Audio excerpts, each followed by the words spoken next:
"If you play this piano, I'll make you a lady," laughed the Duke, but she played like a maestro. "Before we begin this beautiful period romance story, tell me in the comments where you're listening from. I love knowing where you're joining me from." The chandeliers of Wycliffe Palace burned like captured stars, casting their light on satin gowns, powdered wigs, and the restless glitter of jewels. The season's grandest ball was in full bloom, its guests wrapped in laughter and gossip, in envy and champagne. Servants moved along the walls, invisible threads keeping the scene alive. Among them was Clara, carrying a silver tray heavier than her courage. She had been taught to keep her eyes lowered, her steps soundless, her thoughts buried. But that night, a single instrument defied her silence. The grand pianoforte gleaming at the far end of the hall. Its lid stood open like a wing about to take flight. Clara glanced at it every time she passed, the way a prisoner might glance at the sea. She had not touched a piano in years, yet her fingers twitched with the memory of keys, of melodies her mother once played in a little cottage, far from this world of lords and lace. "Girl," barked Mrs. Trewin, the housekeeper, "eyes on your service, not on the instruments." "Yes, ma'am," Clara whispered, bowing her head, but her heart kept playing invisible notes. At the center of the ballroom, the Duke of Montrose laughed loudly. His voice was deep, confident, accustomed to admiration. Henry Montrose was only 30, yet his reputation for charm and arrogance filled every corner of England's polite society. He stood surrounded by ladies in shimmering silks, his dark hair brushed back, his expression one of idle amusement. "It seems the pianist has fled again," he said. "What is a ball without a little music?" Lady Beatrice, his cousin, leaned close, her fan fluttering. "Perhaps you should play, Henry. You do so many things well." "I?" He laughed. "My talents lie in conversation, not performance. But if our hired musician prefers supper to duty, perhaps we should test the talents of our guests." A murmur spread. A few gentlemen joked, a few ladies protested modestly. And then, when silence fell for a moment, Lady Beatrice's sharp eyes landed on Clara, who had paused too near the dais. "Why not let one of the servants entertain us?" she said, with a smile sweet as poison. "I've seen that one stare at the piano all evening." Every gaze turned to Clara. Her throat closed. The tray trembled in her hands. The Duke followed Beatrice's gesture, studying the young woman in the plain grey dress. "You, little maid," he said lightly, "do you have music hidden in your fingers?" "No, Your Grace," she stammered. "I only—" "Come now," he interrupted. "Do you play?" "I used to, sir." The room stirred. The servants froze by the walls, pretending not to hear. The nobles leaned forward like an audience waiting for comedy. Henry Montrose smirked. "How charming. And where did you receive such training? At the village fair?" A few laughs broke out. Clara's cheeks burned. "My mother taught me, Your Grace." "And who was she?" Her voice faltered. She once played for the gentry." "Indeed?" His tone grew amused. "Then we must test this inheritance of talent. Play something for us. If you impress me, I shall, let me see, make you a lady." Gasps, laughter, whispers. "A lady!" cried someone. "The Duke is generous tonight." Henry's eyes glinted with mockery. "Come then, prove yourself. If you play this piano, I'll make you a lady." Clara could not move. The world blurred around her. She heard laughter, the rustle of silk, the tap of shoes on marble. She wanted to disappear, to sink into the floor. But beneath the humiliation rose another feeling, raw and dangerous. Anger. "Your Grace," she said quietly. "Do you mean it?" The laughter softened. The Duke raised a brow. "I never say what I do not mean, even in jest. Play, and the promise stands." The crowd drew closer. Lady Beatrice whispered, "This will be delightful." Mrs. Trewin shook her head in warning from across the room. Clara's hands felt cold, her heart hammering. She placed the tray on a side table and approached the piano. Each step echoed in the hush. She could feel the noble's eyes like pins in her skin. When she reached the instrument, her reflection shimmered in the polished wood. A servant in a worn dress, hair tied back, hands trembling. She pulled out the bench and sat, her knees weak. "What will you play?" the Duke asked, leaning against a pillar. She didn't answer. Her fingers rested on the keys, frozen. Then, As if someone else guided them, they began to move. The first note rang out, fragile as glass, then another, then a phrase, until sound filled the room, not timid but alive.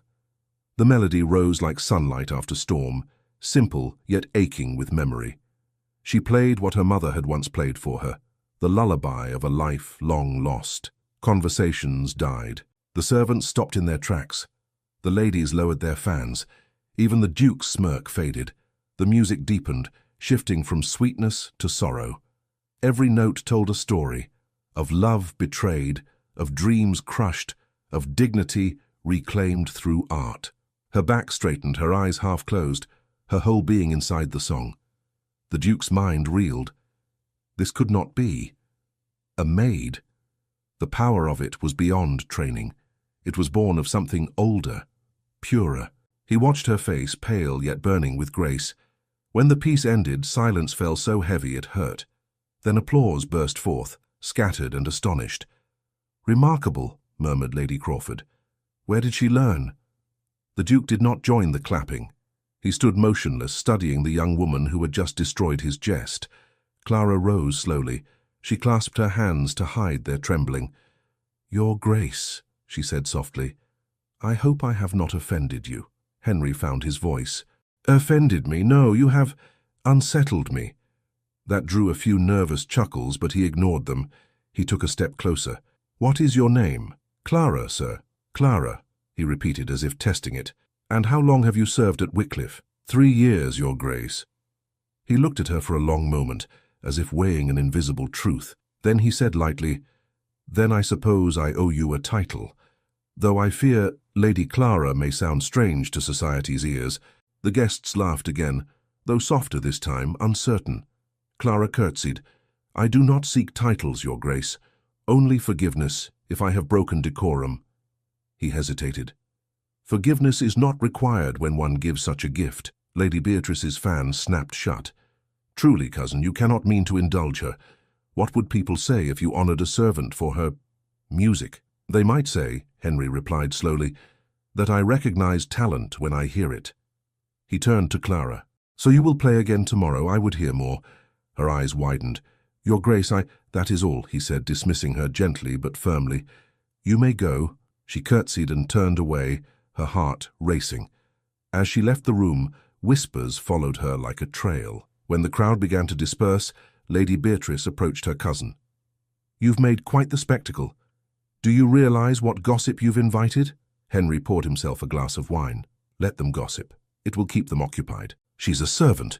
You mocked her before everyone, and now you defend her." He swirled the wine, thoughtful. "Did you hear her play?"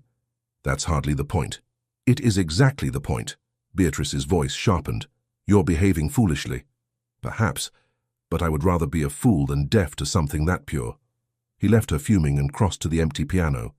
He touched the keys, then withdrew his hand, as if they still belonged to Clara.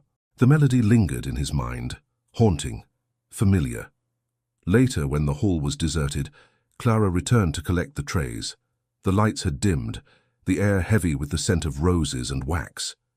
She approached the piano again, drawn by some magnetic force.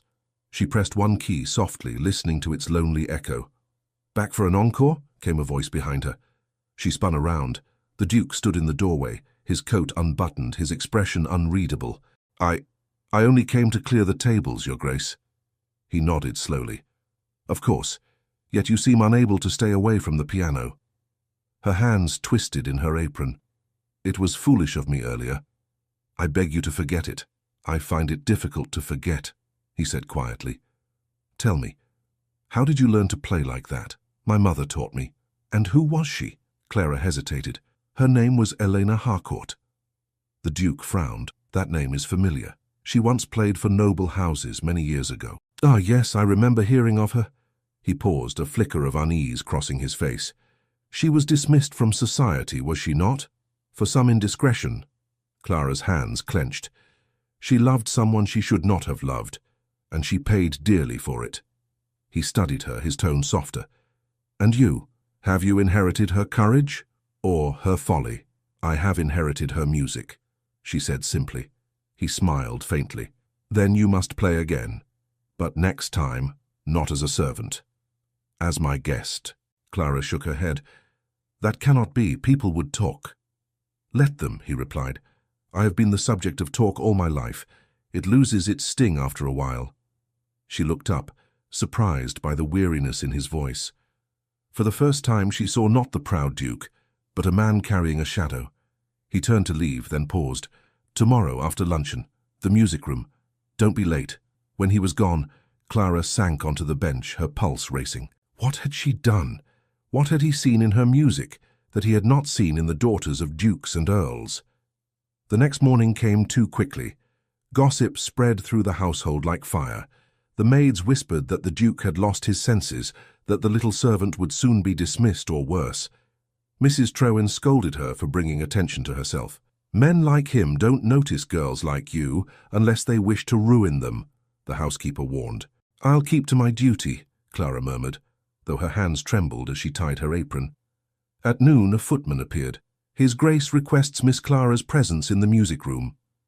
She followed him through corridors she had never walked, past portraits whose painted eyes judged her. The music room was flooded with light. The Duke stood beside the piano, his coat discarded, his sleeves rolled up. You came, he said. You ordered me to, Your Grace. He smiled slightly. True. Sit. She hesitated, then obeyed. Play what you wish, he said. No audience this time. Her fingers touched the keys. She played softly, a tune of morning light and trembling hope. The Duke listened in silence, pacing slowly behind her. When she finished, he said, You play as if you were telling a secret. Perhaps I am. He stopped beside her. And what secret is that? That even those born low may hold something beautiful inside. He looked at her a long time. Then the world owes you an apology, Clara Harcourt. She rose quickly. No, Your Grace, the world owes me nothing. He seemed about to argue, then smiled instead. Very well. But you will play again. Often. I'll see that you are taught properly. It would be a crime to waste such gift. I cannot accept lessons from you, she said. I have work. Work can be replaced. Talent cannot. Their eyes met, the air between them thick with words unsaid. He took a step closer, but she stepped back. I must go, she whispered. He inclined his head. As you wish. She fled before he could speak again. That evening the grand hall was quiet.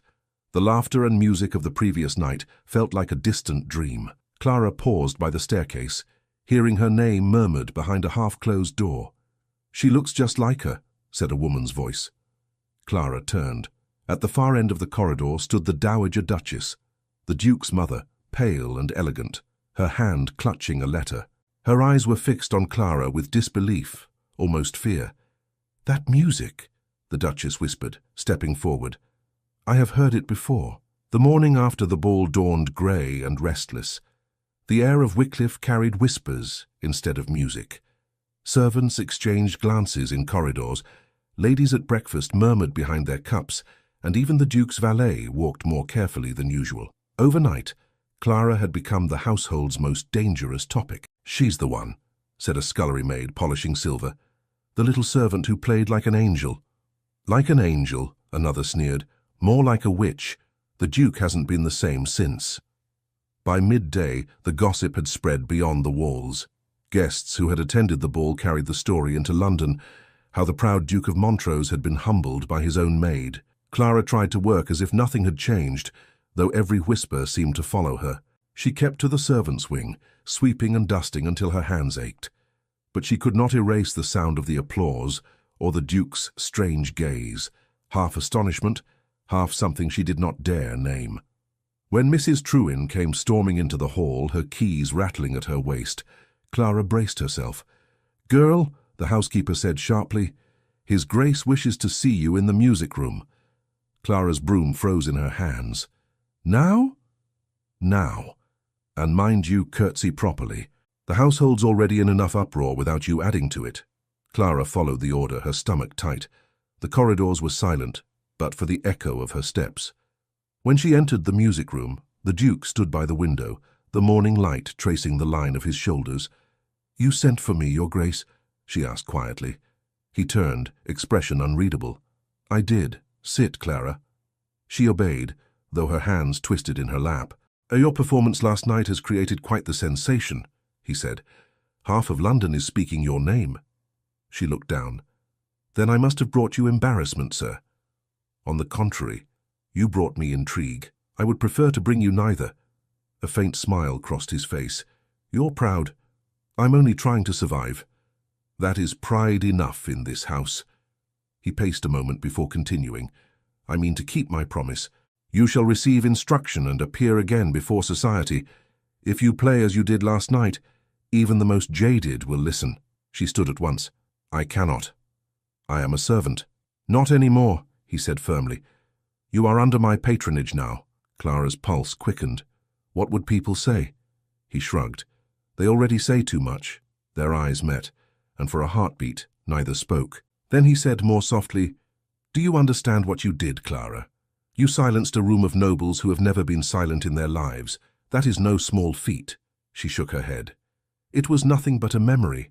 My mother's song. Your mother must have been extraordinary. She was, Clara whispered, until society destroyed her. The words hung in the air. The Duke turned away, perhaps unwilling to ask more. Your lessons begin tomorrow. I will send for a teacher from London. I cannot accept such charity. It is not charity, he said, his voice low. It is justice. Before she could reply, Lady Beatrice entered without knocking. Ah, cousin, still entertaining your protégé, I see. Her tone was sugar over steel. How delightful! Henry's jaw tightened. Good morning, Beatrice. She ignored him, her gaze fixed on Clara.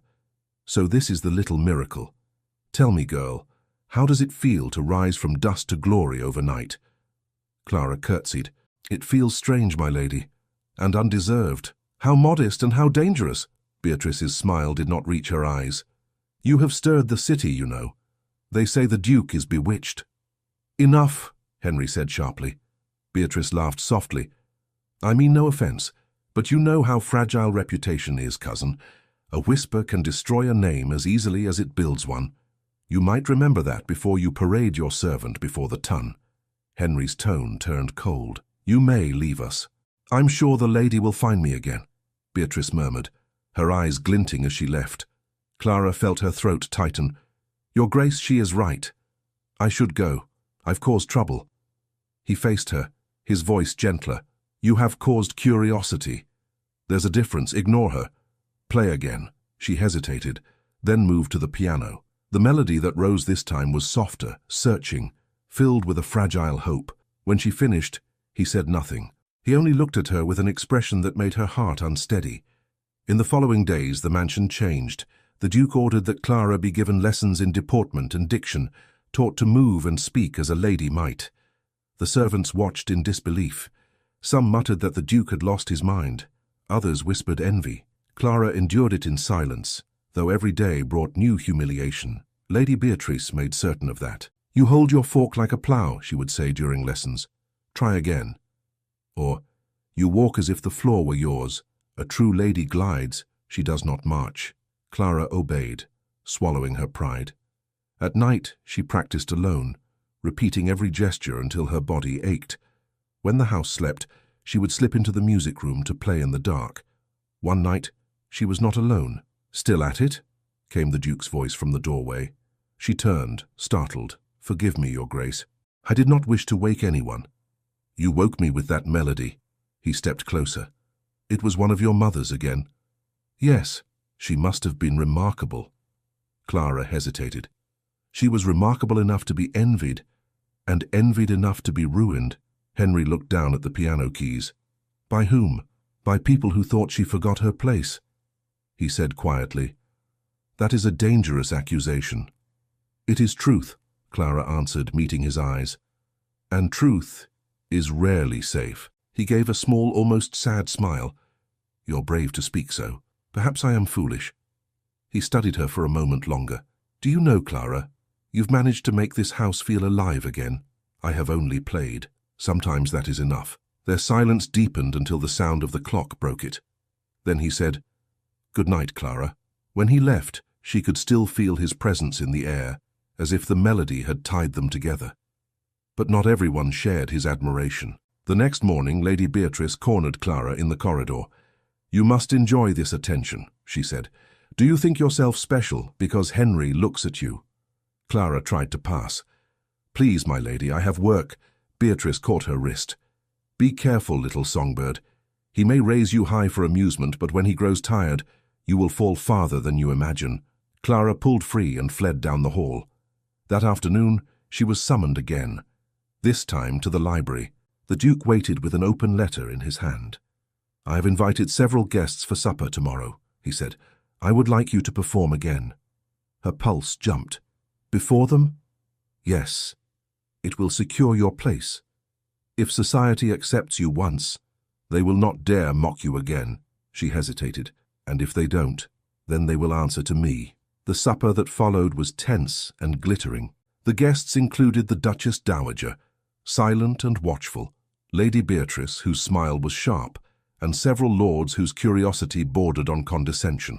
Clara entered quietly, dressed in a simple gown of pale blue that Henry had ordered for her.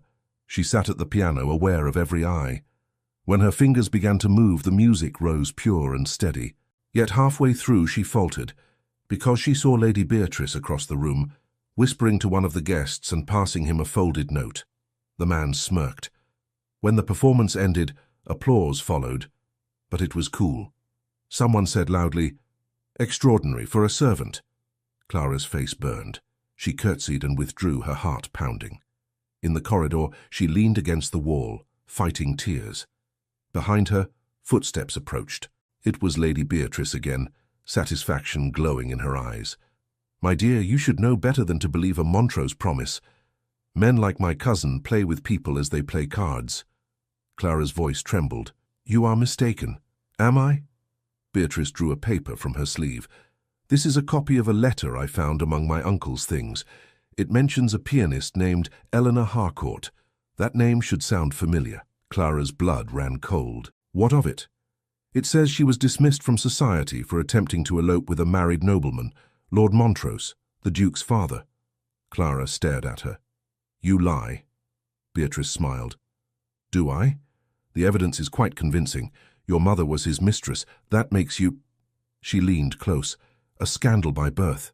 Clara's hands trembled. "Why show me this?" "Because you should know the truth before you dream too high. You cannot escape what you are. Even your music won't wash away a stain like that." She turned to leave, but froze. Clara's gaze had shifted past her shoulder. At the doorway stood the Duke, silent, his face pale as marble. He had heard every word. For a moment, no one breathed. The corridor felt smaller, the air thick with what had just been said. Lady Beatrice's triumphant smile faltered when she saw her cousin's face. Henry Montrose looked not angry, but wounded in a way that stripped the room of all pretense. "Henry," Beatrice began lightly, "you should not take offense. I merely thought the girl deserved to know—" "Leave," he said.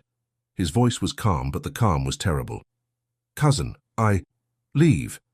Beatrice curtsied stiffly, her chin high, and swept away without another word. Her perfume lingered like mockery in the air. When the echo of her steps faded, Clara spoke first, her voice barely a whisper. "It is true, Your Grace. My mother was Eleanor Harcourt. She loved your father and he destroyed her." Henry's jaw tightened. "My father was a man of his time," he said at last, "but that time was cruel. I did not know the details." "She paid for his pride with her life," Clara said. "After he cast her aside, no one would hire her. She played in taverns until she fell ill. I was a child when she died." He looked away, his hands clasped behind him. "I cannot change the past." "No," she answered. "But now you know who I am, and why I should not remain here. You are not to leave. I cannot stay." "You will stay because I ask it," he said sharply, then softened. "Because I wish to make amends." "Amends?" Her laugh was short, bitter. "You cannot repay what was stolen." "I can try." She shook her head. "Your kindness now only feels like pity. I don't need that." He took a step closer. "It isn't pity. Then what is it?" He opened his mouth, but no answer came. The silence between them was heavy. "I will pack my things tonight," Clara said. "You owe me nothing." Before he could stop her, she turned and left. That night, rain lashed against the windows of Wycliffe Palace. Servants hurried through the halls, shutting the shutters, muttering about the storm. In her small attic room, Clara folded her few dresses into a bundle. Each item was a reminder of service and humiliation. She was reaching for her cloak when a knock sounded on the door. "Come in," she said warily. The Duke himself stepped inside, his hair damp from the rain, his coat thrown over one arm. "Forgive the intrusion," he said quietly. "I could not let you leave like this. I have nothing left to say." "Then allow me to speak." She hesitated, but he continued. "You were right. My father wronged your mother. His vanity ruined her. I have carried his name with pride, but tonight it feels like a chain. If I could undo what he did, I would." Clara looked down. "Words cannot mend what was broken." "No," he said, "but music might." She frowned. "What do you mean?" "I have arranged a recital in 2 weeks' time," he said. "Patrons, musicians, critics from London. Play for them. Let your mother's name rise again through you. Let them know that the music they cast out has returned to haunt their arrogance." Her eyes filled. "You would do that? For her?" "For you," he said simply. She turned away, unable to meet his gaze. "If I do this, it will not be as your charity. It will be as justice," he replied, "and perhaps as redemption." The words struck her, fragile and dangerous. She nodded slowly. "Very well. But once it is done, I will go." He bowed slightly. "Then let it be done." For days, Wycliffe was transformed. The ballroom became a rehearsal hall. Musicians arrived, curious to meet the mysterious prodigy the Duke was sponsoring. Some offered polite smiles, others whispered behind her back, wondering how a servant had captured the Duke's favor. Clara ignored them all. She practiced from dawn until the candles burned low, her fingers flying across the keys until they ached. When she grew weary, she would see her mother's face in memory, smiling, urging her to continue. Henry watched her often, silently. Sometimes he brought her tea, sometimes nothing but presents. The more he watched, the less certain he became of what he felt. It began as guilt, then admiration. Now it was something deeper, something he dared not name. One afternoon, as the storm clouds rolled away, he found her seated at the piano with her head bowed. "Tired?" he asked. She nodded. "My hands ache, but it's a good ache."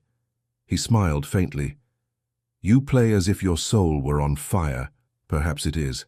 Then let it burn," he said softly. "Let them all see."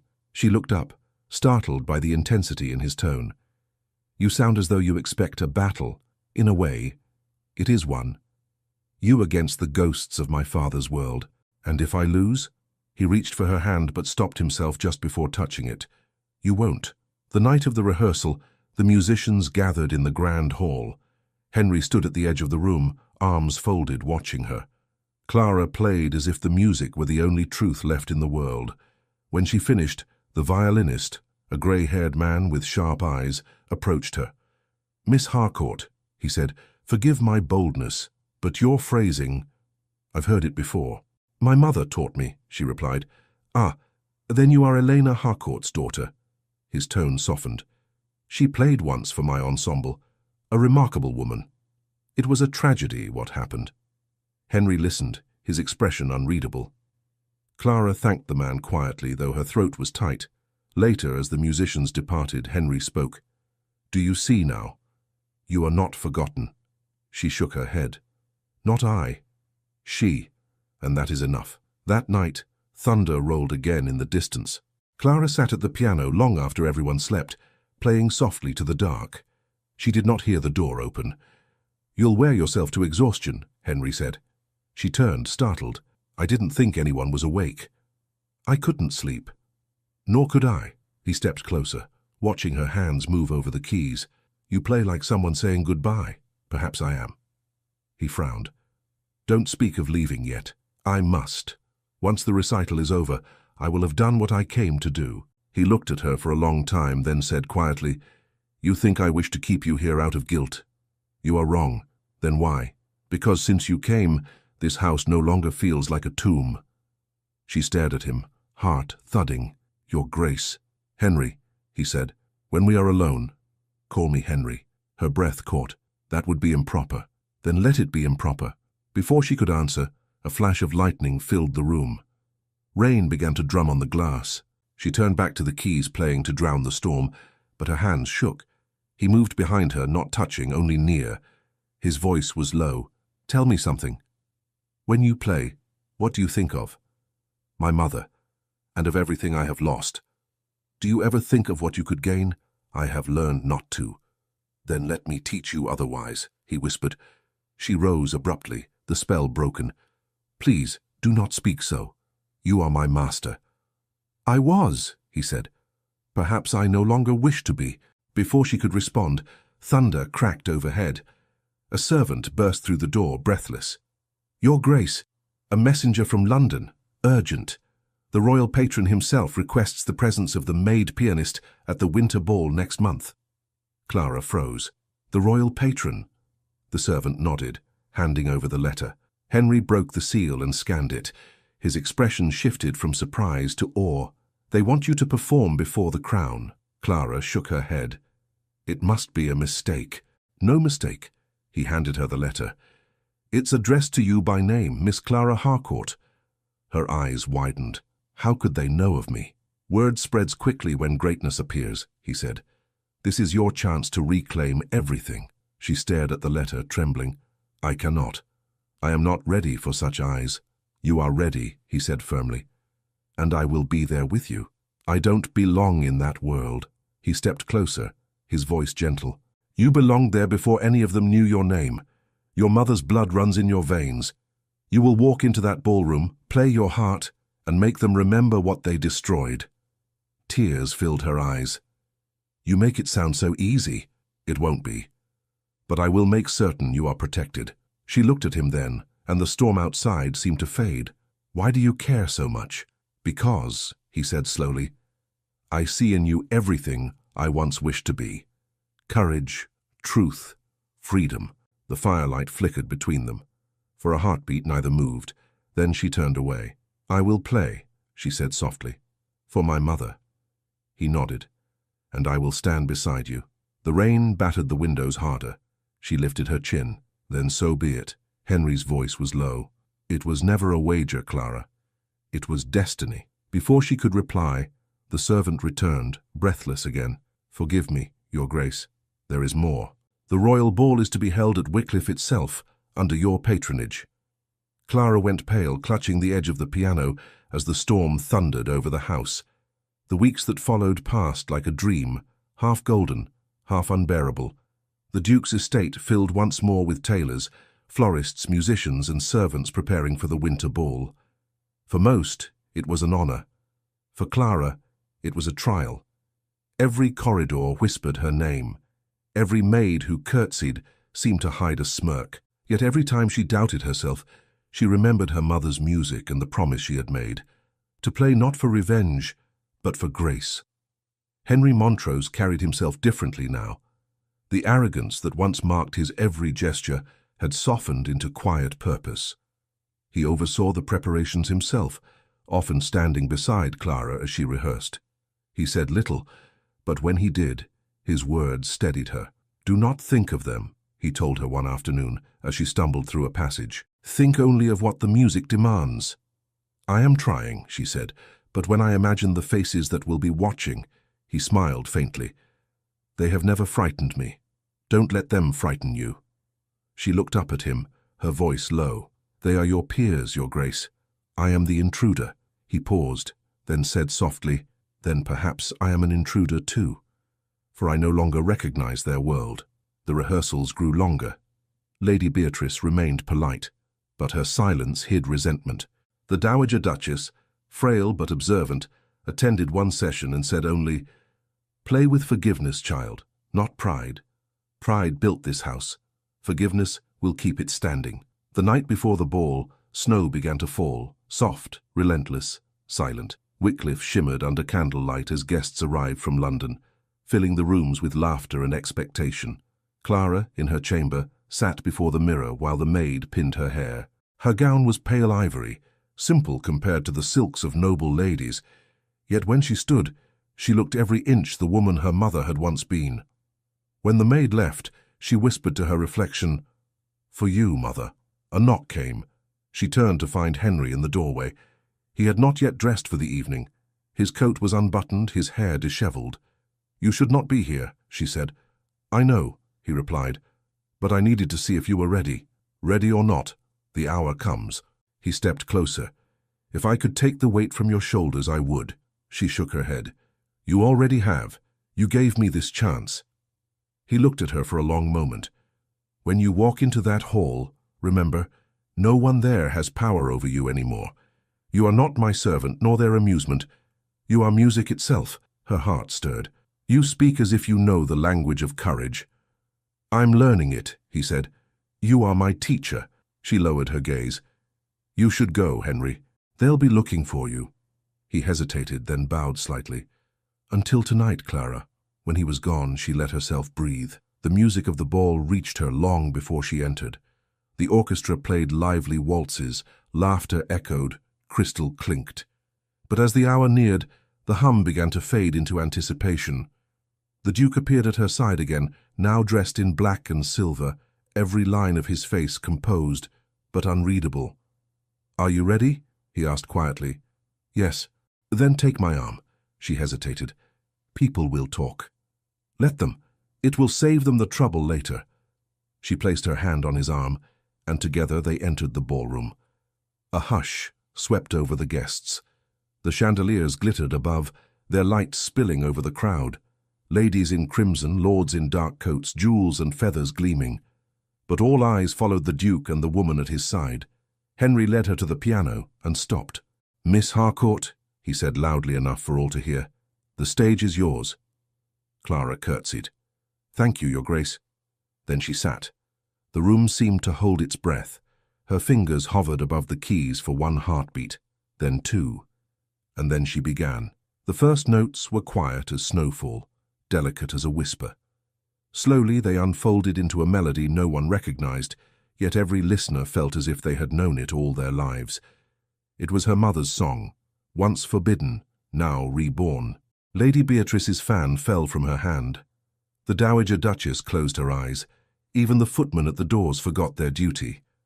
The music deepened, rising with power, then falling again into tenderness. Clara's face glowed with concentration, her movements light, unforced. Every chord spoke forgiveness, every pause carried memory. When she reached the final passage, the sound swelled until it filled every corner of the hall. Then, with one long, aching note, she let it go. Silence followed, and then applause. It broke like thunder, rippling through the room. Guests stood, some cheering, some wiping tears. Henry stepped forward and offered her his hand. She rose, breathless. "Bravo," said the royal patron himself, moving through the crowd. He was a broad man with kind eyes and a voice that carried. "That was not performance, it was resurrection." Clara curtsied deeply. "Your Majesty is too kind." He looked to the Duke. "Montrose, you have discovered England's treasure. Tell me, child, whose music was that?" "It was my mother's," she said simply. "She was Elena Harcourt." The name swept through the audience like a wind. There were gasps, murmurs, disbelief. But the patron only smiled. "Elena Harcourt. I remember her. Your playing honors her name." Henry bowed. "Your Majesty, Miss Harcourt is not only her mother's heir. She has surpassed her." The applause renewed, louder this time. When the royal patron moved on, Henry turned to Clara, his voice low. "You did it." She smiled faintly. "No, we did." He studied her face, pride and something deeper shining in his eyes. "You should know, Clara. Tonight, you have undone my father's sins." "Music did that," she said softly. "Then music has more mercy than men." The rest of the evening passed like a dream. Everywhere Clara went, people greeted her with admiration. Even Lady Beatrice, cornered by the Dowager's cold stare, offered a stiff compliment. "You have done the family proud, Miss Harcourt." "Thank you, my lady," Clara replied, her tone gentle but steady. When the last waltz ended, she slipped away from the noise to breathe in the snow-cooled air of the garden. The night was calm now, the stars sharp above the white lawns. She closed her eyes, letting the quiet settle. Footsteps approached behind her. She knew the sound before he spoke. "You vanish whenever triumph finds you," Henry said softly. "I am not fond of triumph," she answered without turning. He came to stand beside her. And yet you earned it. It still feels like a dream. Then let it be one worth waking from. She smiled faintly. You speak like a poet tonight. Only because prose cannot hold what I feel. She looked at him. The moonlight made his face softer, almost vulnerable. You need not say more, Henry, she said gently. You have already given me freedom. Freedom is not all I wish for you. Then what? He hesitated, then spoke. A life without fear. A name no one dares tarnish. A home where music never dies. And if you would let me, I would build that life with you. Her breath caught. You cannot mean, I do. I love you, Clara. I do not care for titles or blood. You have given me peace I did not know I lacked. She turned away, struggling for words. You cannot throw away your world for me. It is already gone. You burned it away with your song. Tears filled her eyes. Not of sorrow, but of wonder. Do you know what you ask? The world will not forgive you easily. I have lived long enough seeking its forgiveness. I would rather seek yours. For a long moment they stood in silence, snowflakes catching in their hair. Then she whispered, If you mean it, then prove it. I will. Not in words, Henry, in deeds. He nodded slowly. Then give me time. Tomorrow I will make it right. Tomorrow? Yes. Let me show them who you are to me. Her heart ached with hope and fear. If you do this, there is no return. He smiled faintly. I would not wish to return. The garden fell still again. She looked at him, unable to speak. He took her hand, not as a duke taking what he wanted, but as a man offering what he was. Clara, he said softly, I have never been surer of anything. She met his gaze, her voice trembling. Then I will wait for tomorrow. Tomorrow, he promised. The snow fell between them, quiet and endless, and somewhere inside the great house, the piano still echoed with the melody that had begun it all. Morning light spilled over the frozen lawns of Wycliffe, turning the snow into sheets of silver. The house still slept after the revelry of the winter ball. Only a few servants moved quietly through the halls, clearing what remained of the night before. In the stillness, Clara stood by her window, watching the dawn unfold. The events of the evening returned to her in waves, the applause, the faces, the Duke's words in the garden. She pressed her hands to her chest, unsure if it had been real. He had said he loved her. He had said tomorrow he would prove it. Yet part of her heart feared the daylight would change everything. A knock came at her door. Mrs. Trewin entered with a respectful bow. His Grace requests that you come to the Great Hall, Miss Harcourt. Now. Yes, the household is assembled. Clara's pulse quickened. She dressed quickly and followed the housekeeper through the corridor. The Great Hall blazed with morning firelight, its tall windows bright with snow-reflected sun. Servants lined the walls. Several noble guests, still lingering from the night before, whispered among themselves. At the center stood the Duke, dressed not for leisure but for ceremony. When Clara entered, all talk ceased. Henry stepped forward. Miss Clara Harcourt, he said, his voice steady. Last night you restored the honor that my family once destroyed. Today, before all who stand here, I mean to restore yours. She froze. Your Grace. He lifted his hand. Please, let me finish. Turning to the crowd, he continued. Many years ago, my father cast out a woman named Elena Harcourt, a woman of talent, dignity, and heart. He stole from her what no man had the right to take, her name and her peace. Her daughter stands here today as the proof that grace outlives cruelty. I, Henry Montrose, Duke of Wycliffe, declare before witnesses that Miss Harcourt is under my protection, and will henceforth be recognized as a lady of this house. A murmur ran through the hall. Some faces showed surprise, others disapproval, but no one spoke. The Duke turned back to Clara. And more than that, I ask her to become my wife.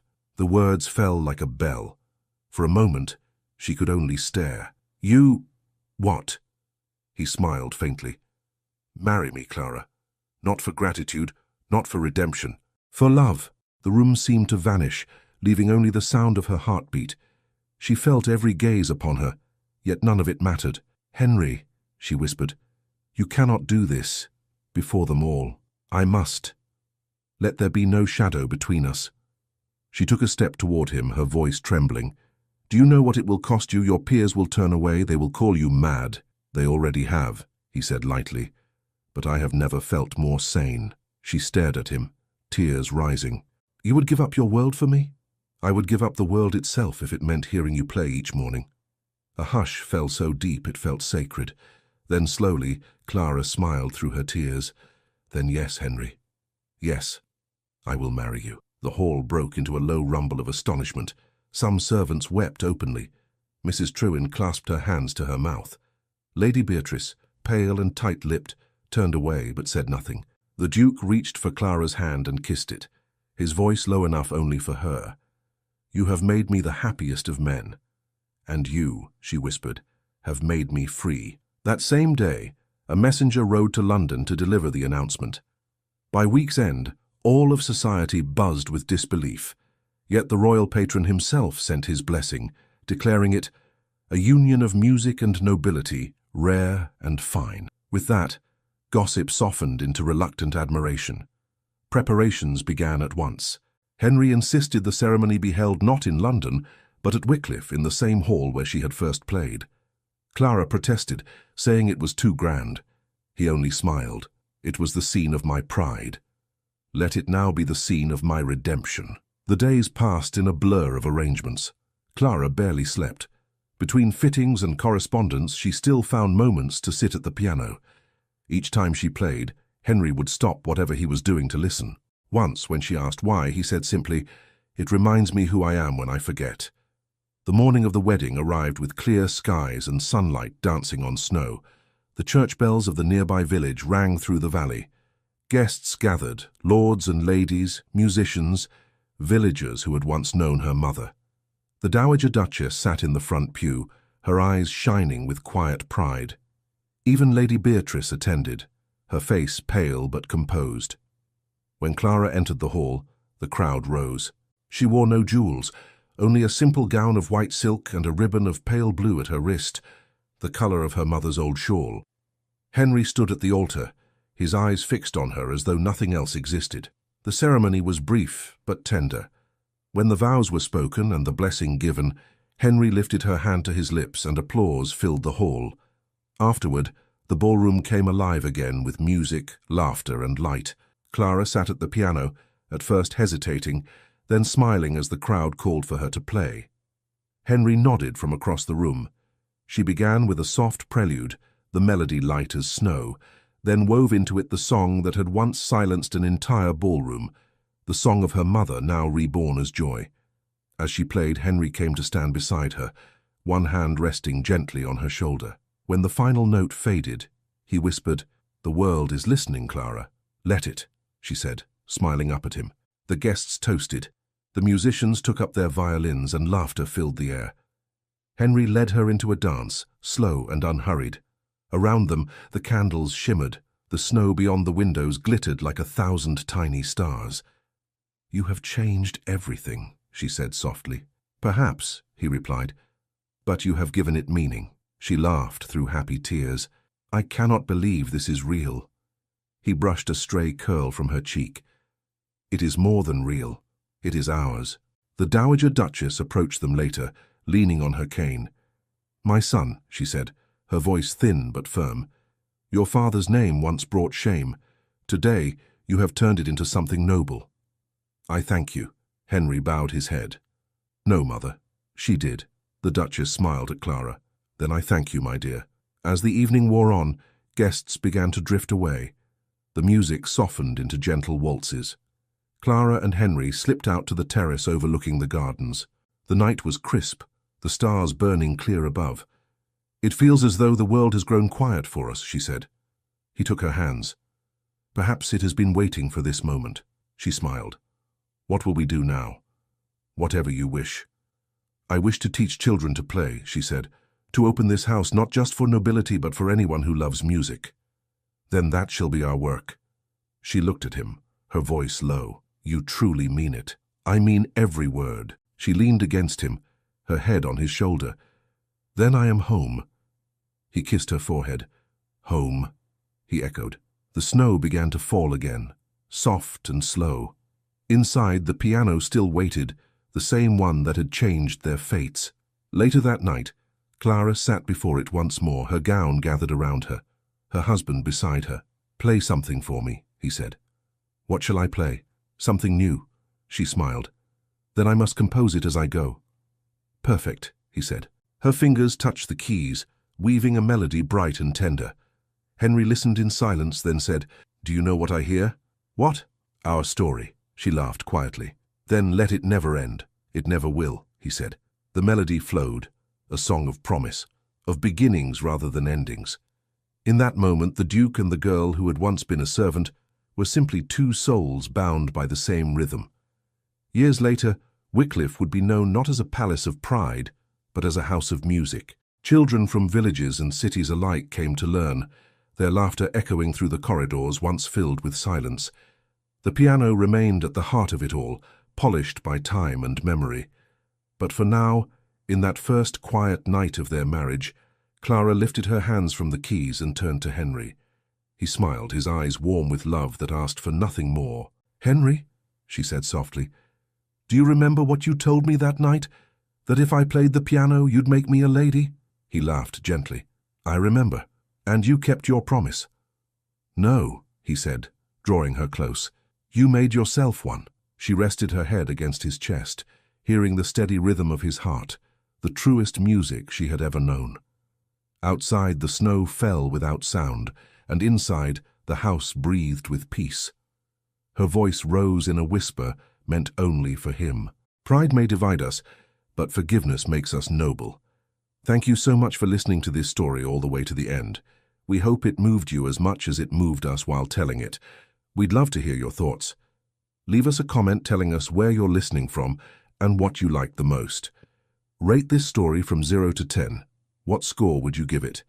If you enjoyed this story, don't forget to subscribe to the channel and leave a like as a show of support. That really motivates us to keep creating and sharing more stories full of emotion and life lessons. And before we go, we want to remind you that an exciting and heartwarming story recommendation will appear on the final screen. If you'd like to enjoy it, just click on the video. Thank you once again for being here, and we'll see you in the next story.